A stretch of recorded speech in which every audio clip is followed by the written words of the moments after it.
retrouve sur mon monde Minecraft avec ChatGPT. Salut, comment ça va?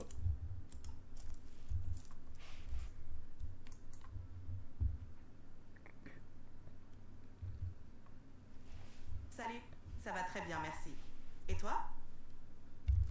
Ça va aussi tout aussi bien. Alors on continue notre série quotidienne de shorts. Ah, ça va, je vais en faire beaucoup là pendant un an, tous les jours pendant un an. Ça va faire au moins 365 vidéos, dont 3600 shorts. Parce qu'une vidéo de 9 minutes par jour, plus j'ai découpé toutes en shorts, enfin 9 shorts de 1 minute. Donc voilà, dès que j'ai des idées de vlog, dès que j'ai des idées, je les mets et je les raconte pendant le vlog, pendant la vidéo Minecraft. Donc là c'est cool, je trouve. Je fais deux choses en même temps là. J'ai le contenu visuel, donc Minecraft avec les shaders et mon monde qui s'améliore. Je rajoute des constructions. Et j'ai le contenu audio avec ChatGPT. Et je trouve ça super cool. C'est comme un prof privé qui peut t'apprendre tout ce que tu veux. Donc vas-y chat, vas-y, raconte-moi un récit de la mythologie grecque. Vas-y.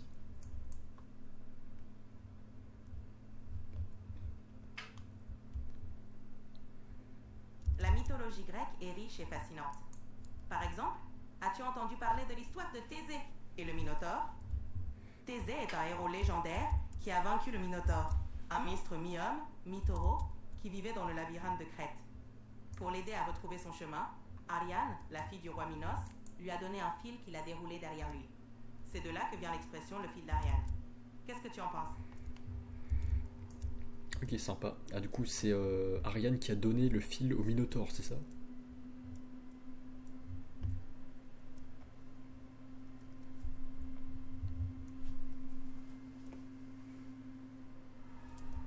Exactement. C'est Ariane qui a donné le fil à Thésée pour l'aider à sortir du labyrinthe après avoir vaincu le Minotaure. C'est une belle histoire de courage et d'ingéniosité. Tu trouves ça intéressant?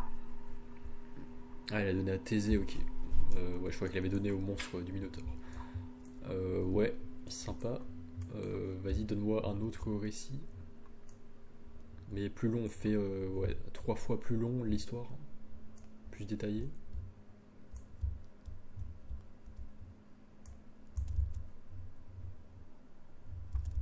Bien sûr. Prenons l'exemple de l'Odyssée d'Ulysse. Après la guerre de Troie, Ulysse met 10 ans pour rentrer chez lui, à Ithaque. Durant son voyage, il affronte de nombreux dangers. Il échappe au cyclope Polyphème en le rendant aveugle, résiste au chant envoûtant des sirènes en bouchant les oreilles de son équipage avec de la cire, et déjoue les sortilèges de la magicienne Circé, qui avait transformé ses compagnons en pourceaux. Finalement, avec l'aide de la déesse Athéna, il retrouve son royaume et sa famille après de nombreuses épreuves.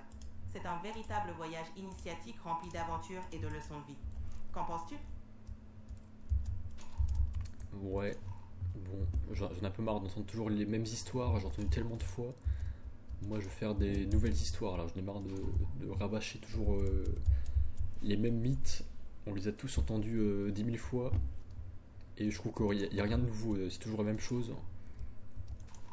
Un peu comme à la messe, voilà, on raconte toujours les mêmes histoires de la Bible. Mais je trouve que le mieux c'est de faire sa propre histoire, raconter des nouvelles histoires, apprendre des nouvelles choses. Bon vas-y, là j'ai envie d'apprendre un peu de politique. Vas-y. Apprends-moi un des chapitres qu'on apprend à Sciences Po en deuxième année. Vas-y. Je comprends, sauf bien d'avoir envie de découvrir de nouvelles choses. En politique, un sujet abordé en deuxième année à Sciences Po pourrait être l'étude des systèmes politiques comparés. Par exemple, on pourrait étudier les différences entre un régime présidentiel, comme aux États-Unis, et un régime parlementaire, comme en Allemagne. Le régime présidentiel se caractérise par une séparation stricte des pouvoirs, où le président est à la fois chef de l'État et du gouvernement, tandis que le régime parlementaire implique une collaboration plus étroite entre le gouvernement et le Parlement, avec un chef de l'État souvent symbolique. On pourrait aussi parler de la notion de séparation des pouvoirs, théorisée par Montesquieu, qui est fondamentale dans de nombreuses démocraties. Tu en penses quoi? Ouais, merci, intéressant. Et tu peux me parler du régime chinois? Ça consiste en quoi leur régime?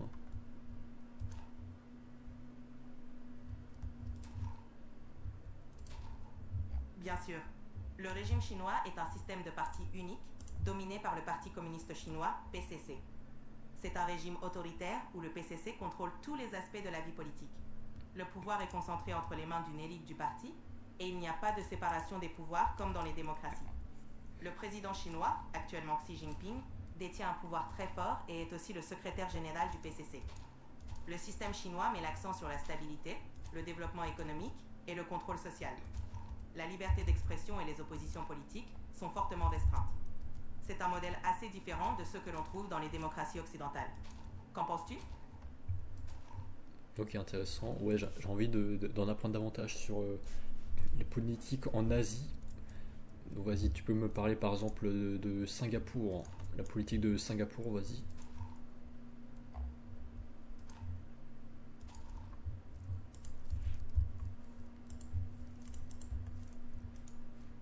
Absolument.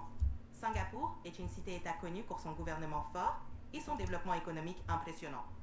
Politiquement, Singapour est dominé par un parti unique, le Parti d'Action Populaire, PAP, qui est au pouvoir depuis l'indépendance en 1965.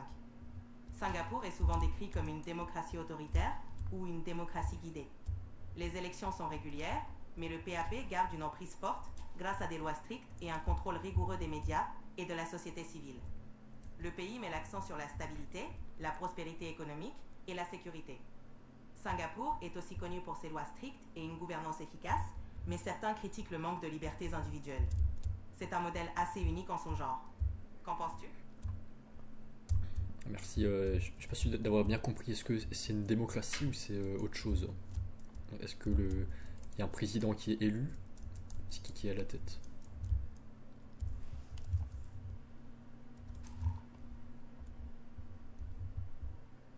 Oui, Singapour est une démocratie parlementaire.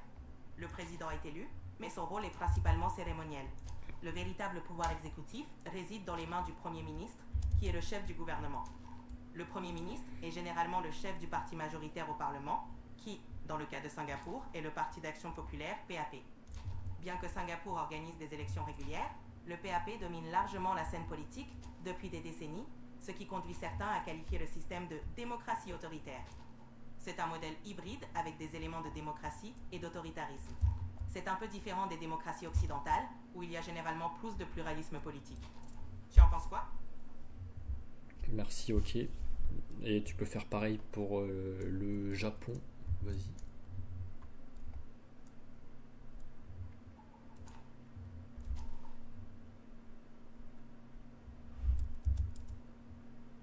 Bien sûr, le Japon est une démocratie parlementaire avec un empereur comme chef d'État symbolique. Le pouvoir exécutif est détenu par le Premier ministre, qui est le chef du gouvernement.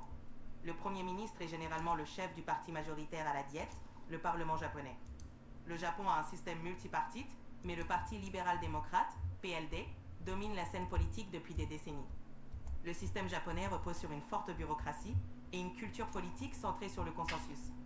Le Japon est également connu pour son respect des traditions et son système de gouvernement stable malgré les défis économiques et sociaux. Cela te semble intéressant? Ouais, mais tu peux développer 2 fois plus longtemps. Donc vas-y, fais pareil pour la Corée du Sud, mais parle 2 fois plus longtemps. Vas-y.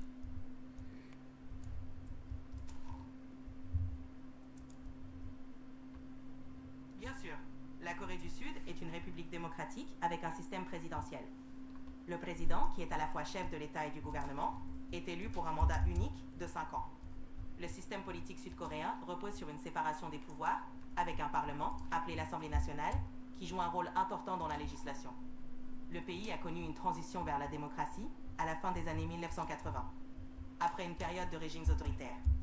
Aujourd'hui, la Corée du Sud est connue pour sa dynamique économique, son industrie technologique avancée et sa culture populaire influente, comme la K-pop. Le pays fait face à des défis, notamment les tensions avec la Corée du Nord et les questions de corruption, mais il reste un exemple de démocratie en Asie. Le système politique sud-coréen et donc marquée par un équilibre entre tradition et modernité, avec une forte participation citoyenne. C'est fascinant, n'est-ce pas? Ouais, c'est sympa, merci. Et est-ce que tu peux... en histoire géo, on avait fait les pôles de la mondialisation. Est-ce que tu peux me décrire en 2025 quels sont les grands pôles de la mondialisation, donc les grands centres d'activité économique dans le monde? Vas-y, avec tes données les plus récentes.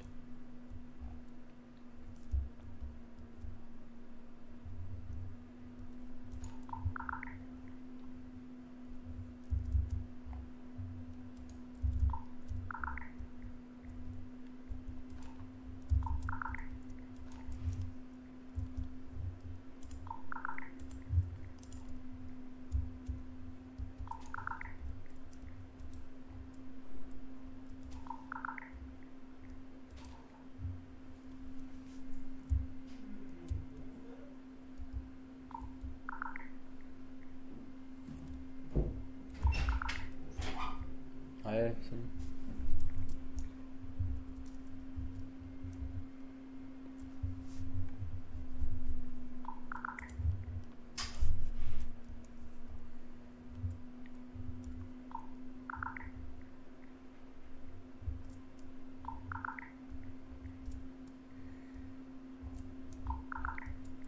Alors, est-ce que tu as trouvé? Tu cherches toujours?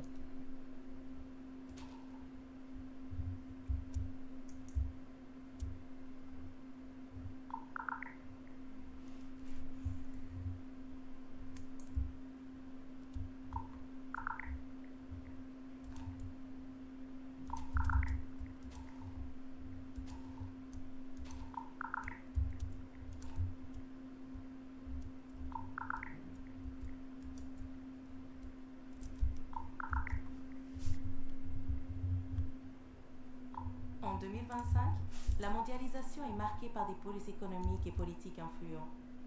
L'Amérique du Nord, l'Europe et l'Asie de l'Est dominent les échanges internationaux.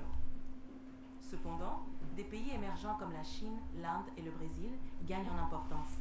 Par exemple, la Chine, avec son initiative Made in China 2025, vise à devenir leader dans des secteurs technologiques clés.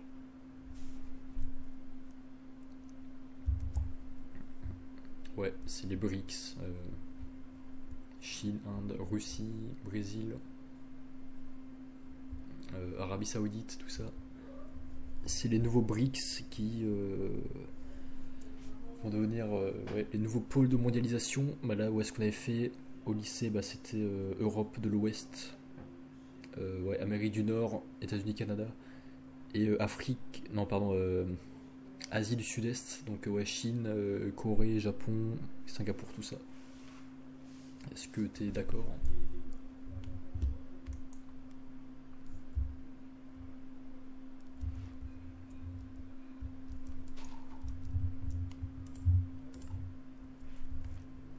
Oui, c'est exact. Les BRICS, Brésil, Russie, Inde, Chine, Afrique du Sud et d'autres pays émergents comme l'Arabie Saoudite jouent un rôle croissant dans la mondialisation. Les pôles traditionnels comme l'Europe de l'Ouest, l'Amérique du Nord et l'Asie de l'Est restent influents, mais les nouvelles puissances économiques émergent rapidement et redessinent la carte des échanges mondiaux. C'est une dynamique passionnante à observer. Bon, merci, ouais, c'est tout pour cette vidéo là. J'ai fait un peu plus long que prévu, donc merci, c'est tout. Pour la suite, on se retrouve peut-être plus tard. Salut les viewers, salut tout le monde. A plus. Salut, à bientôt et bonne continuation. Merci pour cette discussion intéressante. À plus tard. Merci, bye.